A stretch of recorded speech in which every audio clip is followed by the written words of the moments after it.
사도신경 하심으로 사순절 세 번째 주일 예배를 하나님께 드리겠습니다. 나는 전능하신 아버지 하나님 천지의 창조주를 믿습니다. 나는 그의 유일하신 아들 우리 주 예수 그리스도를 믿습니다. 그는 성령으로 잉태되어 동정녀 마리아에게서 나시고 본디오 빌라도에게 고난을 받아 십자가에 못 박혀 죽으시고 장사된 지 사흘 만에 죽은 자 가운데서 다시 살아나셨으며 하늘에 오르시어 전능하신 아버지 하나님 우편에 앉아 계시다가 거기로부터 살아있는 자와 죽은 자를 심판하러 오십니다. 나는 성령을 믿으며 거룩한 공교회와 성도의 교제와 죄를 용서받는 것과 몸의 부활과 영생을 믿습니다. 아멘. 찬송가 286장 하시겠습니다.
남일곤 장로님 기도하시겠습니다. 다 같이 함께 마음을 모아 기도드리겠습니다. 사랑과 자비와 은혜가 풍성하신 하나님 아버지, 죄와 허물로 영 죽을 수밖에 없는 불쌍한 죄인들이 구원의 십자가 보혈의 능력에 힘입어 거룩한 성일 만유의 주제가 되시는 하나님 아버지 앞에 나와 온 마음과 정성과 뜻을 다하여 소망의 주님께 예배하게 하시오니 감사를 드립니다. 자비하신 하나님 아버지, 우리의 죄와 허물로 십자가에 달리시어 고통을 당하신 사순절의 시간을 보내고 있습니다. 끌려가시면서 흘리신 사랑의 눈물, 극진하신 그 은혜를 생각해 봅니다. 미처 깨달아 알지 못하고 그릇 행한 우리들을 불쌍히 여기시고 긍휼히 여겨 주시옵소서. 자비하신 주님, 지금 많은 어려움과 역경에 처해 있는 조국 대한민국과 북녘 동포의 땅, 우리들이 살아가고 있는 이곳 러시아, 그리고 세계 여러 이웃들을 위하여 기도합니다. 알 수 없는 역병의 창걸로 많은 사람들이 소중한 생명을 잃으며 두려움과 공포로 고통의 나날을 보내고 있습니다. 주님, 다시 한번 지난날 우리들의 지은 죄와 허물을 되돌아보게 하시옵소서. 주님께서 베풀어 주신 사랑과 은혜를 망각한 채 우리의 믿음이 어디서 떨어졌는지, 어디서 넘어지는지를 깨닫게 하시옵소서. 세상의 풍요로움에 빠져 잃어버린 얄팍하기 거지없는, 차지도 않고 덥지도 않는 우리들의 믿음을 용서하여 주시옵소서. 이제라도 온전히 주님 앞으로 겸손하게 나와 주님만을 의지하고 바라보고 나아가는 신실한 믿음을 굳센 믿음으로 바로 세워 주시옵소서. 주님, 이 시간 교회와 예배를 위하여 간절히 기도드립니다. 함께 모여 하나님 아버지를 높여 찬양하지 못하며 예배하지 못하는 지금의 현실을 헤아려 주시옵소서. 다시 모여 힘차게 주님을 찬양하며 신령과 진정으로 예배하는 시간을 허락하여 주시옵소서. 특별히 이곳에서 생활하고 있는 모든 성도님들, 가정과 자녀들, 주님의 능력의 오른손으로 붙잡아 주시옵고 머리끝에서 발끝까지 하나도 상함이 없도록 지키시고 보호하여 주시옵소서. 아울러 함께 고국에 있는 부모님, 그리고 떠나 있는 가족들, 자녀들, 언제 어디서나 함께 동행하여 주시옵고 구름 기둥과 불 기둥으로 인도하여 주시옵소서.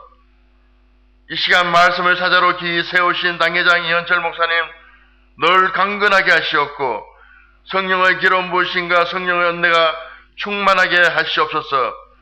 말씀을 대언하실 때 헐모은 산의 이슬과 같은 복된 성령의 말씀이 우리들의 심령 위에 흘러 넘치게 하시옵소서.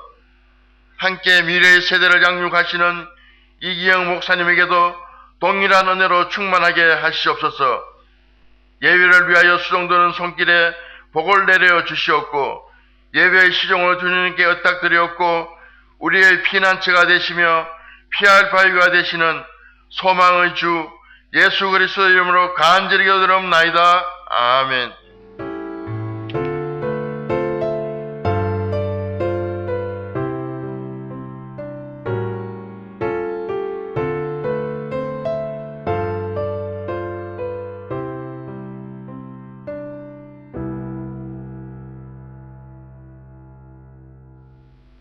오늘 보실 하나님 말씀은 에베소서 4장 29절 말씀입니다. 에베소서 4장 29절 말씀입니다. 다 함께 봉독하시겠습니다. 무릇 더러운 말은 너희 입 밖에도 내지 말고 오직 덕을 세우는데 소용되는 대로 선한 말을 하여 듣는 자들에게 은혜를 끼치게 하라. 아멘. 변화와 성숙을 향하여 6번째 말에 대하여라는 제목으로 목사님 말씀 증거하시겠습니다. 유대인의 탈무드에 이런 얘기가 있습니다. 한 임금님이 신하 2명에게 사명을 주었습니다. 한 신하에게는 이 세상에서 가장 훌륭한 것이 무엇인지 알아오라고는 사명을 주셨고, 또 다른 신하에게는 이 세상에서 가장 악한 것이 무엇인가를 알아오도록 그렇게 사명을 주었습니다. 한 달쯤 뒤에 두 신하가 임금님의 명령에 대한 대답을 가지고 왔습니다. 가장 훌륭한 것이 무엇인지 찾아오라는 사명을 받은 이 신하가 대답을 합니다. 임금님, 이 세상에서 가장 훌륭한 것은 사람의 혀입니다. 그렇게 대답을 했습니다. 그랬더니 옆에 듣고 있던 가장 악한 것이 무엇인지 알아오도록 사명을 받은 신하가 이렇게 대답을 했습니다. 임금님, 아닙니다. 이 세상에서 가장 악한 것은 바로 사람의 혀입니다. 이렇게 대답을 했다는 것입니다. 여러분들, 이 이야기가 우리에게 시사해 주는 바가 큽니다. 이 사람의 이 혀라고 하는 것이 잘만 사용하면은 이 세상에서 가장 훌륭한 것이 될 수가 있지만은 잘못 사용하면은 이 세상에서 가장 악한 것이 될 수 있다고 하는 이야기를 하고 있는 것입니다.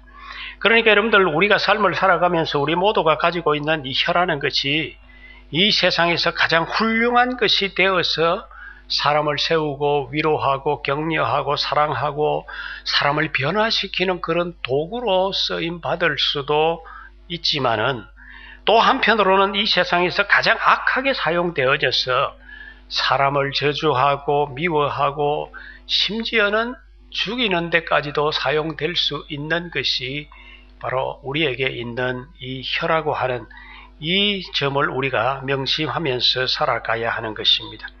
사실 여러분들 가만히 생각해 보면 사람이 사람답게 사는 것은 사람이 말을 할 줄 알기 때문이지요.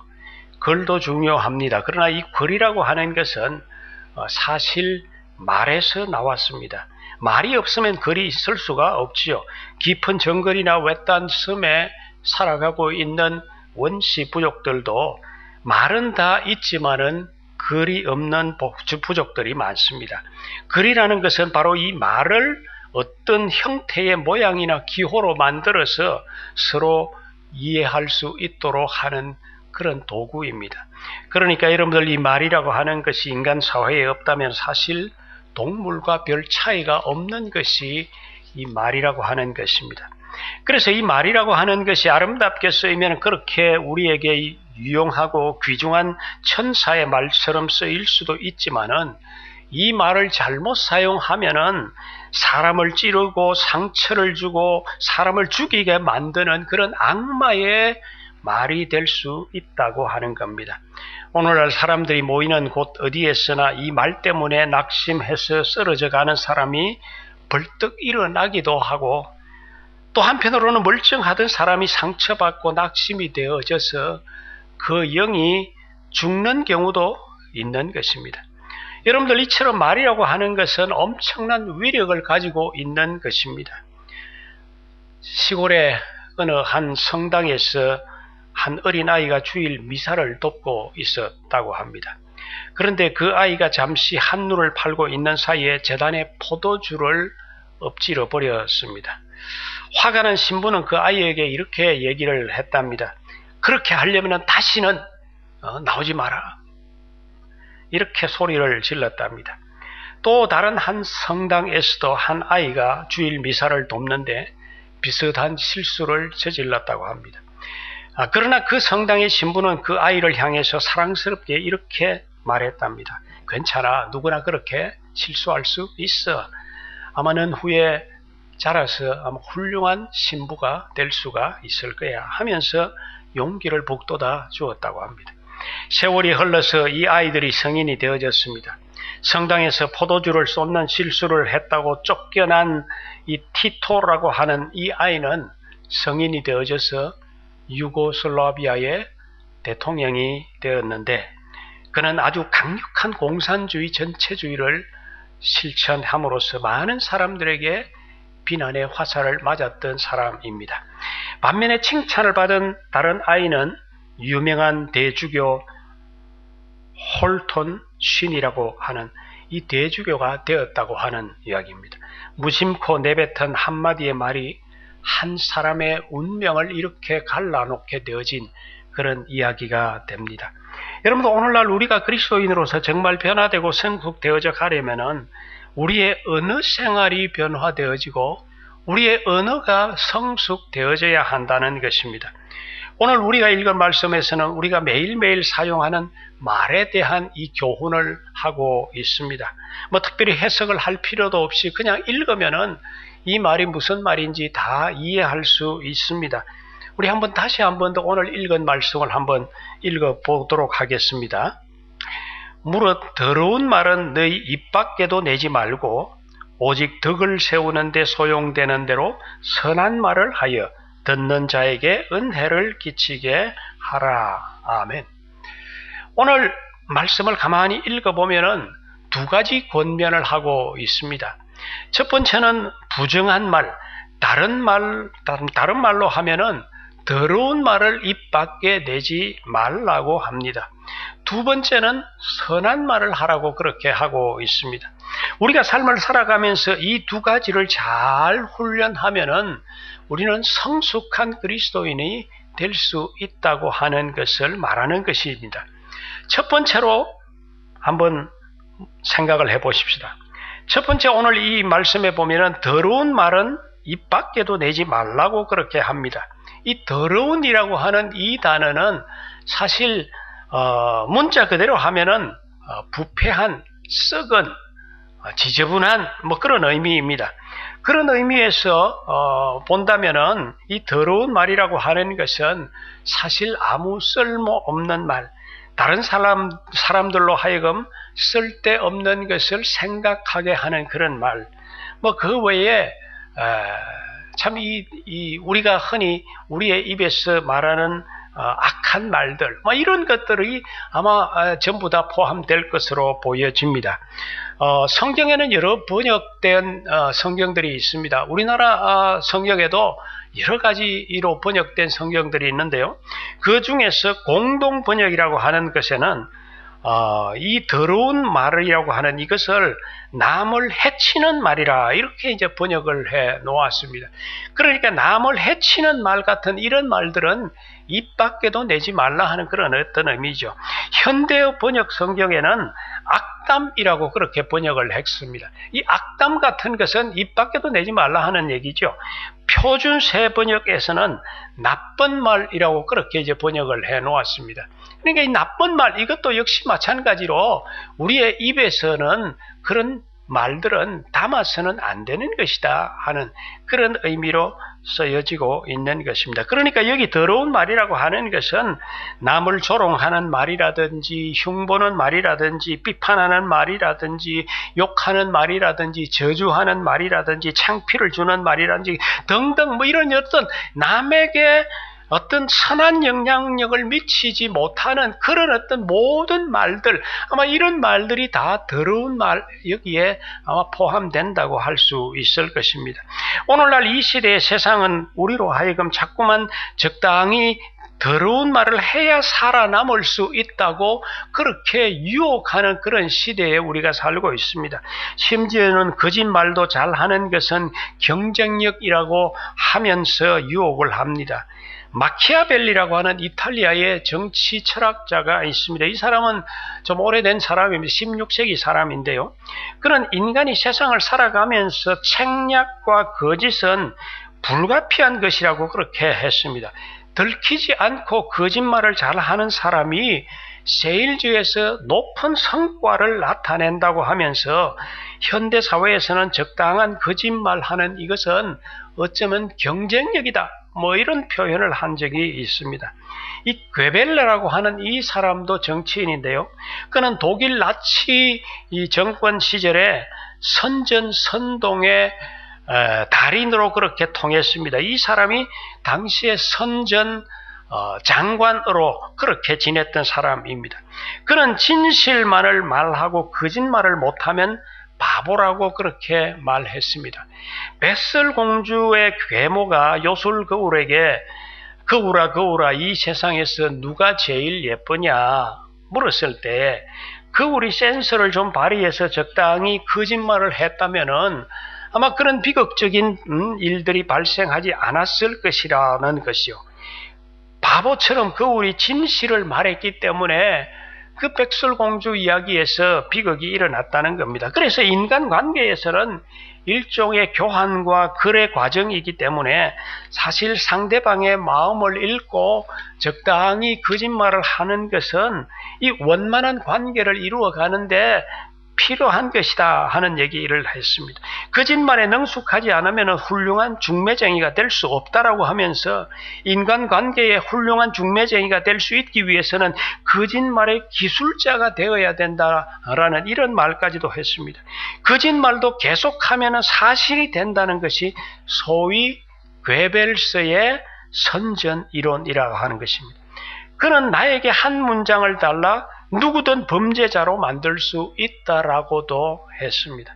여러분들 얼마나 무서운 얘기인지 모릅니다. 오늘날 이런 사람들의 영향을 받아서 더러운 말로 세상을 바꿀 수 있다고 하는 사람들이 너무도 많은 것 같습니다. 그러나 우리 그리스도인들은 사실 그렇게 살아서는 안 됩니다. 예수님을 한번 보시기를 바랍니다. 예수님은 십자가를 앞두고 있을 때 대제사장이 예수님에게 물었습니다. 네가 하나님의 아들 그리스도인지 우리에게 말하라.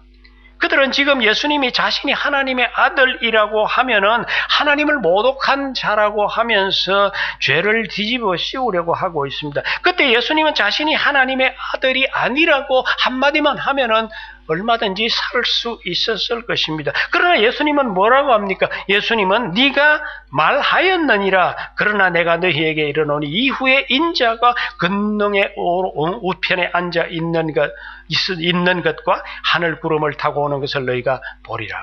그렇습니다. 죽음 앞에서 빌라도 앞에서도 예수님은 신문을 받을 때 빌라도가 이렇게 신문을 합니다. 네가 유대인의 왕이냐?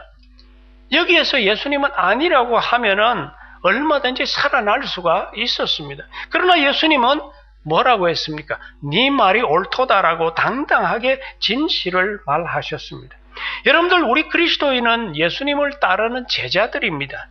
그러니까 이처럼 죽음 앞에서도 진실을 말했던 예수님처럼 우리도 사실은 진실을 말하면서 살아가는 그런 모습으로 살아야 진정한 그리스도인의 모습이라 하는 것입니다. 라인하르트 슈프랭어라고 하는 사람이 위대한 기업의 조건이라고 하는 책을 썼는데 이 책에서 그가 이런 얘기를 했습니다. 기업의 조직과 조직 구성원에게 있어서 신뢰는 이제 선택이 아니라 생존 조건이다. 미래를 결정짓는 핵심 요소이다. 따라서 21세기 기업의 생존과 번영은 신뢰에 달려있다라고 말했습니다. 기업인에게도 이제 적당한 거짓말과 책략으로 살아갈 수 있는 그런 시대는 지났다는 얘기죠. 기업인들에게도 진실이 있어야 생존할 수 있다는 겁니다. 이것은 오늘날 이 세대의 정치에서도 굉장히 중요한 덕목이 되고 있죠. 그런데 아직까지도 이 마키아벨리나 괴벨스의 이론을 붙들고 정치를 해보려고 하고 있다면은 시대적인 착각을 하고 있는 것이라고 저는 생각을 합니다. 여러분들 두 번째 오늘 말씀이 뭐라고 하고 있습니까? 오늘 말씀에서는 오직 덕을 세우는데 소용되는 대로 선한 말을 하라고 그렇게 합니다. 여기에서 우리에게 선한 말을 하는데 그 목적이 덕을 세우기 위하여라는 것입니다. 오늘 말씀에서 덕을 세운다는 말은 헬라어의 뜻을 그대로 해석하면은 집을 세운다고 하는 그런 어떤 의미입니다. 집을 세우기 위해서 선한 말을 하라 하는 그런 말은 아니지요. 그러니까 여기에서 집을 세운다는 것은 단순히 집을 세우는 건축을 위해서 선한 말을 하라는 얘기는 아닙니다. 공동 번역에서는 남에게 이로운 말을 하여 도움을 주고라고 번역을 했습니다. 그러니까 여기서 선한 말을 한다고 하는 것은 내가 말하는 것이 상대방에게 유익한지 유익한지 않은지를 판단해 보라는 이야기입니다. 그래서 내 생각이 사실일지라도 상대방에게 유익하지 않으면은 말하지 않는 것이 선한 말이라고 하는 이것을 지금 얘기를 하고 있습니다. 어느 교회에서 있었던 이야기입니다. 그 교회의 어떤 한 집사님의 딸이 조금 비만이었던 것 같습니다. 그런데 어느 주일날 그 교회 다니는 다른 어느 한 집사님이 그 딸을 보고 너 꼭 매주 갔다 뭐 이렇게 얘기를 했답니다. 그렇지 않아도 비만 때문에 스트레스를 받고 있는 그 딸이 그런 얘기를 듣고는 너무 상처를 입고는 교회가 가기 싫어졌습니다. 결국에는 교회를 등지고 말았다는 겁니다. 왜 꼭 매주 갔다는 그런 표현을 해야 됩니까? 너 참 건강하구나. 이렇게 표현을 하면 훨씬 좋았을 것 아니겠습니까? 사람들은 생각에 떠오르는 말을 합니다. 그 말이 상대방에게 유익한지 유익하지 않은지 생각해 보지 않고 하는 말 때문에 얼마나 많은 사람들이 상처를 입고 얼마나 많은 사람들이 마음에 부담을 갖는지 모릅니다. 무심코 부모가 자녀에게 던진 한마디가 자녀에게 한평생 마음의 상처로 남아서 괴로워하는 그런 어떤 경우도 있습니다. 무심코 내가 한 말 한마디 때문에 다른 성도들의 영혼을 실족해 만들고 영영 마음을 닫아버리는 그런 어떤 경우도 때때로 있습니다. 말 한마디가 상처를 만드는 데는 사실 5초, 10초도 제대로 걸리지 않지만은 그 상처가 아물어지는 데는 몇 년, 몇십 년, 아니 평생을 때로 가기도 하는 것입니다. 이런 것을 생각을 한다면은 참으로 우리는 함부로 말해서 다른 사람에게 상처를 주어서는 안 된다고 하는 사실입니다. 여러분들 말에는 엄청난 능력이 있습니다.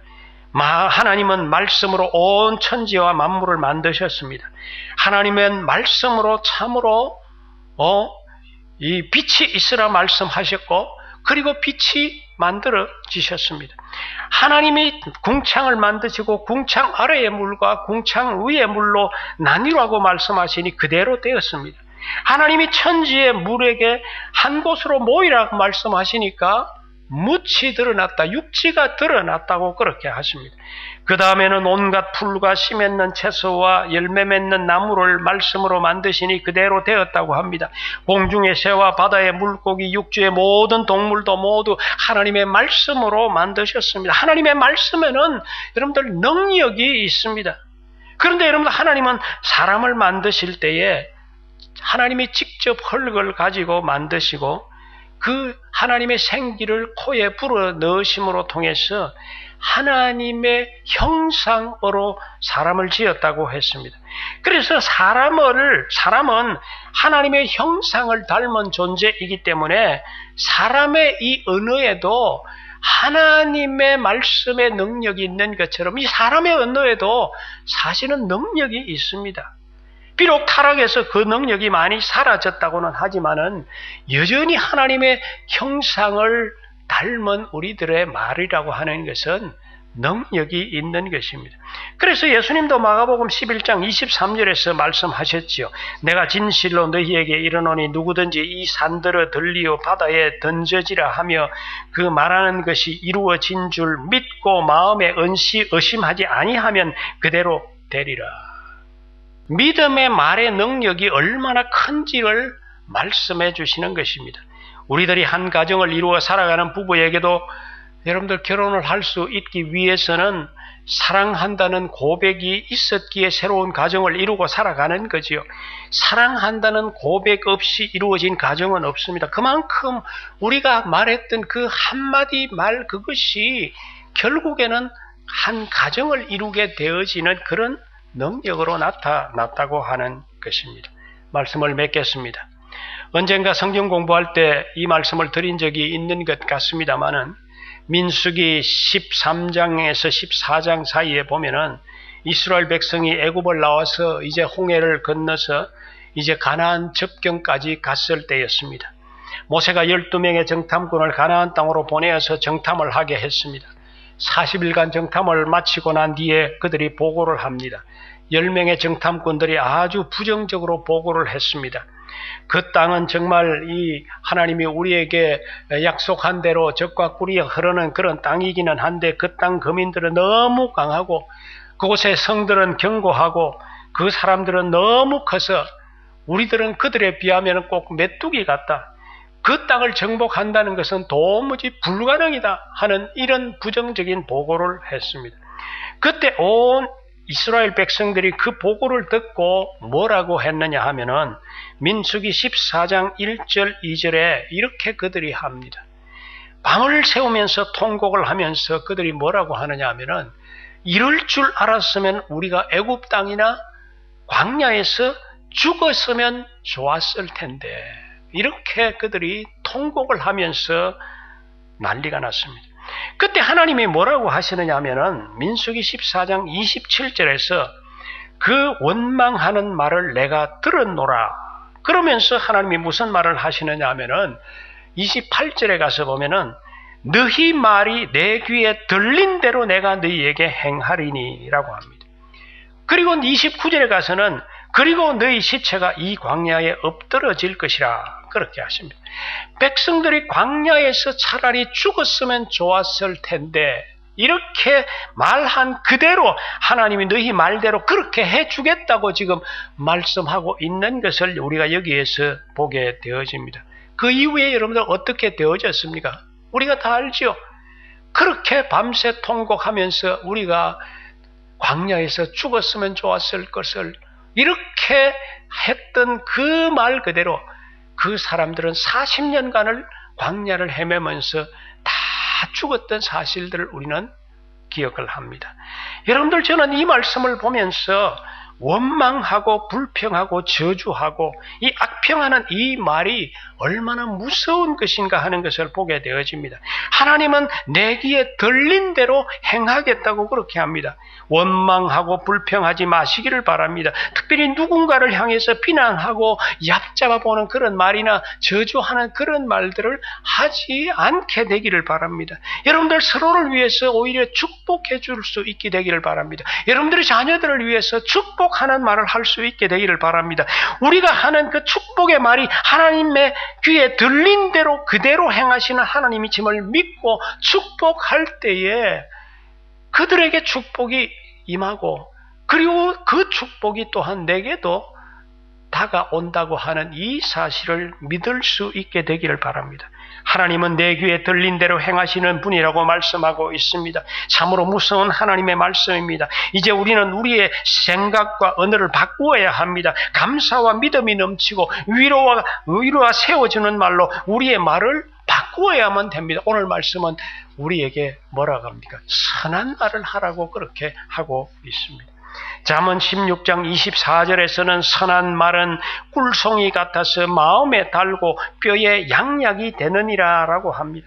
잠언 25장 11절에서는 경우에 합당한 말은 아로새긴 언쟁반의 금사관이라 라고 합니다. 얼마나 선한 말을 귀하게 여겼으면 언쟁반의 금사과라고 하는 표현까지 썼겠습니까? 그러므로 사랑하는 성도 여러분들, 오늘 말씀이 우리에게 권면하는 말씀처럼 듣는 자들에게 은혜를 끼치는 그런 말을 우리 모두가 할 수 있게 되기를 바랍니다. 바라기는 우리 교회 안에서는 절대로 서로 간에 더러운 말, 비판하는 말, 조롱하는 말, 흉보는 말, 이런 말들은 우리 교회 안에서 서로에게 주고받는 이런 일들이 절대로 없었으면 좋겠습니다. 오직 우리의 입술에서 서로 세워주고 위로해주고 축복해주는 그런 말들이 우리 안에 있을 때에 정말 하나님이 우리가 하는 그 말을 들으신 대로 우리에게 행해 주실 것을 믿고 그렇게 선한 말을 하는 우리 모두가 될 수 있게 되기를 주의 이름으로 축원합니다. 기도하겠습니다. 주님 감사합니다. 오늘도 우리가 늘 사용하는 이 말에 대한 말씀, 오늘도 우리가 함께 생각을 했습니다. 오늘도 우리가 말씀을 들으면서 참 그동안 우리가 얼마나 생각 없이 말을 내뱉었는지 정말 하나님 앞에서 부끄럽습니다.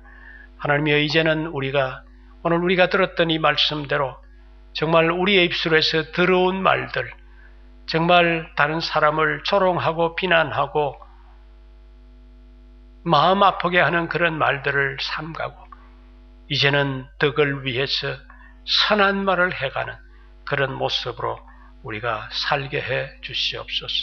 서로 간에 위로 격려하고 축복하는 말들이 우리 가운데 넘치는 그런 공동체 되게 해 주시옵소서. 예수님 이름으로 기도합니다. 아멘. 우리 찬송하겠습니다. 찬송은 393장입니다.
자, 이 시간에 우리 3월의 기도 다 함께 하고 마치도록 하겠습니다.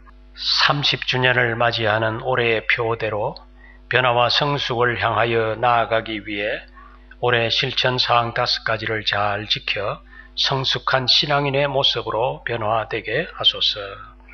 사순절을 맞이하여 우리의 죄를 용서하시고 구원하시기 위해 자신을 내려놓으시고 십자가를 향하여 묵묵히 걸어가신 주님의 발자취를 따라 그리스도인다운 모습으로 이 땅에서 살아가게 하소서. 우한 폐렴으로 고통받는 수많은 사람들에게 주님의 치유의 손이 함께하기를 원하며 이 일로 인해 하나님의 능력 앞에 인간이 겸손해질 수 있는 계기가 되게 하소서. 아멘. 기도하겠습니다.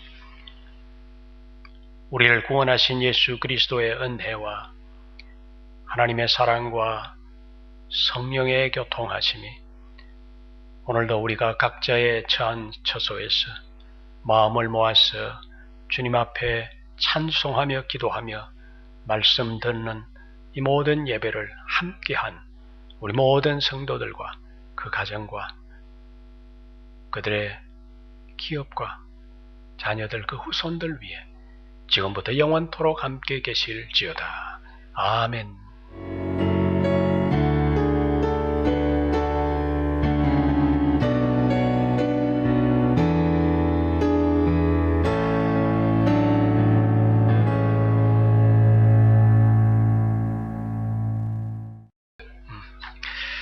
한 주간 동안 잘 지내셨습니까? 전 세계로 번지고 있는 이 코로나 바이러스로 인해서 모든 나라가 다들 어려움을 겪고 있는 것 같습니다. 이럴 때 여러분들 모두 건강을 조심하시고 우리가 함께 참 모여서 기도하고 예배할 수 있는 그날이 속히 오도록 우리가 함께 참 기도하고 그렇게 지내야 될 것 같습니다. 여러분들의 가정과 여러분들의 이 자녀들 온 식구들이 건강하도록 저는 늘 기도하겠습니다. 그리고 우리 강대수 집사님께서 그동안 우리와 함께 오랫동안 참 이 아름답게 섬기고 있었는데 이제 또 하나님께서 새로운 또 임지로 부르셨습니다. 그래서 이번 주 중에 아마 귀국을 하게 되어집니다. 이 시간에 잠시 여러분들에게 영상으로라도 여러분들과 인사드리고 그렇게 떠나시게 되었습니다. 강대주 집사님 한번 말씀해 주십시오. 네, 안녕하세요. 저 강대수 집사입니다. 제가 지난 6년간 모스크바 근무를 마치고 이번에 서울에 귀임하게 돼서 인사를 드리러 나왔습니다. 한 분 한 분 이렇게 바라보면서 인사를 드리지 못하는 것이 참 아쉽지만 어찌 보면은 이렇게 화면으로 인사드리는 수 있다는 것도 그 주님의 은혜라고 생각하고 제 감사드리며 이렇게 왔습니다. 모든 사람들한테 첫 번째라는 것은 굉장히 각별하잖아요. 그런데 저에게는 이제 모스크바 장로교회가 제 첫 번째 교회였습니다.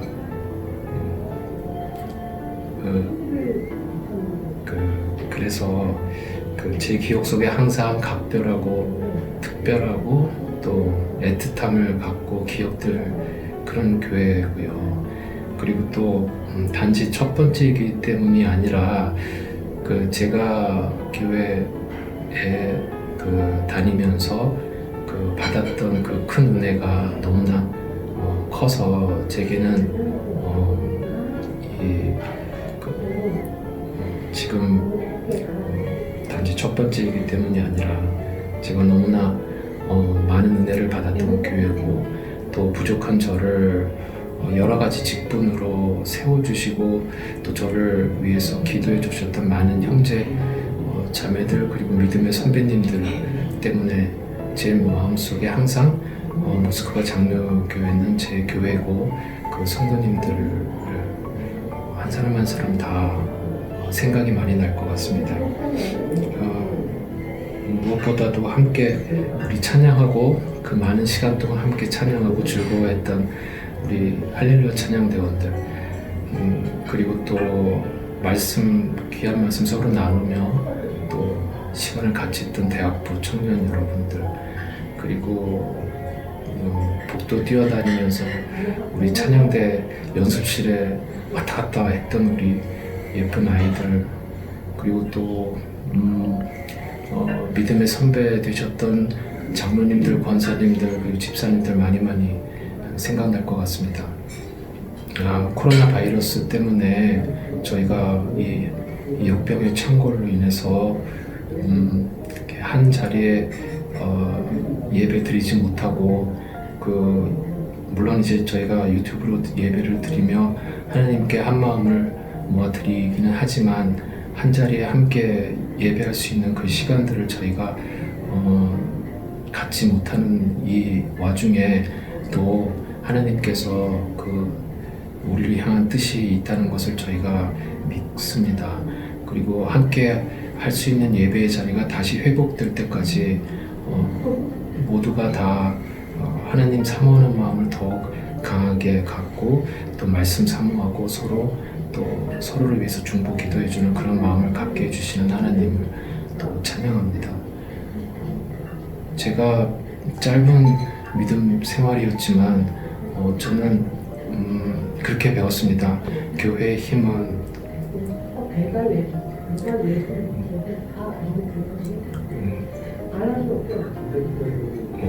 거룩함과 예수님 머리 되신 교회 안에서, 성령 안에서 하나됨이라고 배웠습니다. 저희가 거룩할 수도 없고 성령 안에서 하나 될 수도 없는 그런 죄에 가득한 그런 연약한 존재이지만, 하나님께서는 저희가 죄인이었을 때 불러주시고 의인으로 칭해 주시고 자녀 삼아 주신 것처럼, 저희가 거룩해지는 과정에서, 그리고 성령 안에서 하나 되는 그 과정에서의 우리의 마음의 중심을 보시고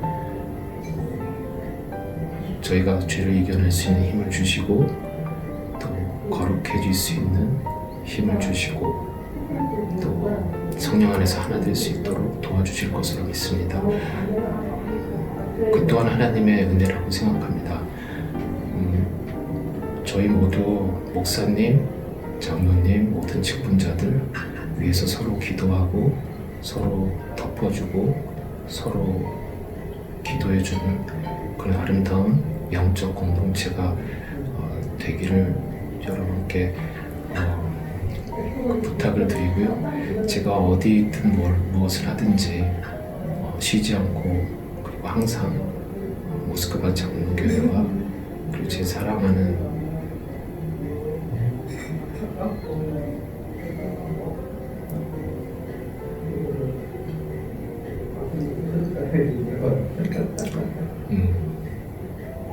우리 지체들을 위해서 기도를 쉬지 않겠습니다. 그동안 감사했습니다.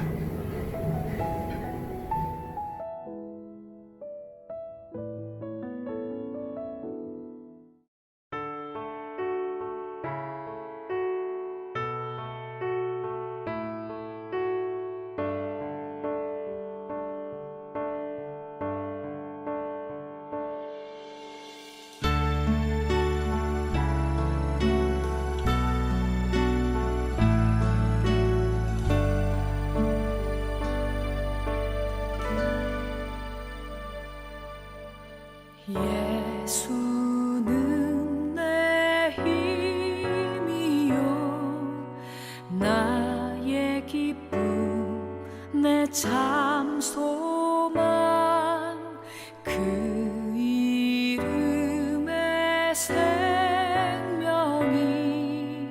내 삶의 이유라 내가 죽으나 그 이름은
참 소망